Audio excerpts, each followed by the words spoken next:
아침 말씀. 오늘 본문 말씀은 창세기 35장 1절에서 15절입니다.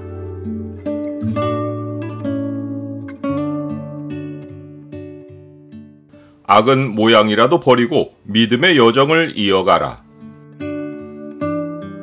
오늘 본문을 약속의 창으로 보면 사람의 실패에도 불구하고 하나님의 계획이 세워지는 이유가 무엇인지가 보입니다. 약속의 창을 보여주는 구절은 35장 11절입니다. 하나님이 그에게 이르시되 나는 전능한 하나님이라 생육하며 번성하라. 한 백성과 백성들의 총회가 내게서 나오고 왕들이 내 허리에서 나오리라. 시므온과 레위가 세겜 성읍의 남자들을 모두 죽인 일로 야곱은 주변 민족의 원한을 사서 파멸될지도 모른다고 무서워 떨었습니다. 야곱은 이 시련의 원인을 깨닫지 못하고 죽음을 두려워했습니다. 그런데 야곱에게 찾아온 비극의 진짜 원인은 그가 하나님께 드린 서원이었습니다. 야곱은 형 에서를 피하여 도망할 때 하나님께 서원하며 자기를 아버지 집으로 돌아오게 하시오면 자기가 기둥으로 세운 돌을 정식 제단으로 쌓고 하나님이 자기에게 주신 모든 것에서 10분의 1을 반드시 드리겠다고 서원했습니다. 하나님은 야곱의 서원대로 약속을 이행하셔서 그가 평안히 아버지 집으로 돌아오도록 해주셨는데 야곱은 아버지 집으로 돌아오기를 멈추고 중도에 자기 집을 세우는 일에 몰두했습니다. 성경은 서원에 대하여 엄하게 경고합니다. 네 하나님 여호와께 서원하거든 갚기를 더디하지 말라. 네 하나님 여호와께서 반드시 그것을 네게 요구하시리니 더디면 그것이 네게 죄가 될 것이라.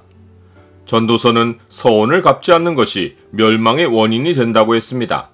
네가 하나님께 서원하였거든 갚기를 더디게 하지 말라. 하나님은 우매한 자들을 기뻐하지 아니하시나니 서원한 것을 갚으라. 서원하고 갚지 아니하는 것보다 서원하지 아니하는 것이 더 나으니 네 입으로 네 육체가 범죄하게 하지 말라. 사자 앞에서 내가 서원한 것이 실수라고 말하지 말라. 어찌 하나님께서 네 목소리로 말미암아 진노하사 네 손으로 한 것을 멸하시게 하랴.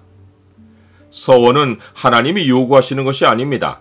하지만 사람이 일단 서원하면 자기에게 해가 되어도 갚으라는 것이 성경의 가르침입니다. 야곱에게 일어난 시련은 하나님이 그에게 서원을 일깨워 주신 사건이었습니다. 하나님은 야곱이 가나안 민족들의 보복을 두려워할 때 그에게 나타나셔서 베델로 올라가서 거기 거주하며 거기서 서원을 이행하여 하나님께 제단을 쌓으라고 지시하셨습니다. 야곱은 집안 사람과 자기와 함께한 모든 사람을 모으고 그들에게 스스로 정결하게 하라고 지시했습니다. 1차로는 이방 신들을 버리라고 했습니다. 밧단 아람에서부터 끌고 온 신상들만 아니라 세겜 성읍에서 노력한 모든 우상과 장신구들을 제거하라고 했습니다. 다음으로는 의복을 바꾸어 입으라고 했습니다. 의복을 빠는 것이 아니라 바꾸어 입으라고 한 것은 그들이 입고 있던 의복이 가나안의 이교를 반영했기 때문입니다. 야곱은 온 집안을 여호와 하나님을 향한 예배자로 준비시키고 베델로 향했습니다. 하나님은 사면 고을들로 야곱이 섬기는 여호와 하나님을 크게 두려워하게 하셔서 하나님께로 향하는 그들의 예배 여정을 지켜주셨습니다. 나는 내 삶이 하나님 앞에서 정결한지를 항상 점검합니까? 야곱은 하나님의 지시대로 베델로 가서 기둥으로 세웠던 돌을 정식 제단으로 만들었고 그것을 엘베델 곧 베델의 하나님이라고 이름했습니다. 야곱이 이 일을 한 후 리브가의 유모 드보라가 죽었습니다. 야곱이 고향 땅에 도달하기 전인데 리브가의 유모 드보라가 야곱과 동행했다는 것은 야곱의 어머니 리브가가 야곱이 형을 피해 도망한 이후 곧바로 그를 야곱에게 보내었다는 사실을 암시합니다. 즉 어머니 리브가는 야곱이 형을 피하여 집에서 도망할 때 형 에서가 분노가 풀리면 사람을 보내어 야곱을 밧단 아람에서 불러오리라고 했고 이에 따라 일찌감치 드보라를 야곱에게 보내어 데려오려고 했는데 드보라는 속히 돌아오지 못하고 야곱과 함께 오랜 세월을 보내다가 베델에서 여정을 마치고 죽은 것입니다. 하나님은 베델로 돌아온 야곱에게 나타나셔서 복을 주셨습니다. 하나님은 야곱에게 야복 강가에서 그의 이름을 이스라엘로 바꿔주신 일을 일깨워 주셨습니다. 그러시고는 누구도 야곱을 이스라엘로 부르기 전에 처음으로 그를 이스라엘로 불러주셨습니다. 그런 다음 하나님은 자기를 전능한 하나님이라고 하시며 이스라엘에게 생육하고 번성하라고 명령하셨고 한 백성과 백성의 총회가 네게서 나오고 왕들이 네 허리에서 나올 것이라고 하셨습니다.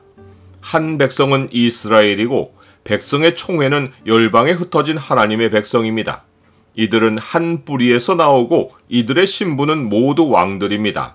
이것은 모든 세대 하나님 백성은 아브라함의 언약에 뿌리를 두고 있고 세상을 경영하는 책임을 맡은 것을 암시합니다. 하나님은 현세만 아니라 영구한 약속을 이스라엘에게 남기시고 떠나 올라가셨습니다. 전능하신 하나님은 이 일을 이루실 것이며 언약 백성에게 남은 일은 오직 하나님을 예배하고 그 앞에서 완전하게 사는 것입니다. 나는 전능한 하나님이라. 너는 내 앞에서 행하여 완전하라. 내가 내 언약을 나와 너 사이에 두어 너를 크게 번성하게 하리라 하시니라.